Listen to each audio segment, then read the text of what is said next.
לזוז עד שהבוקר יעלה,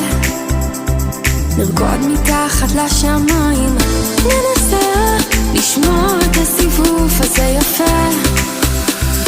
ואם ניפול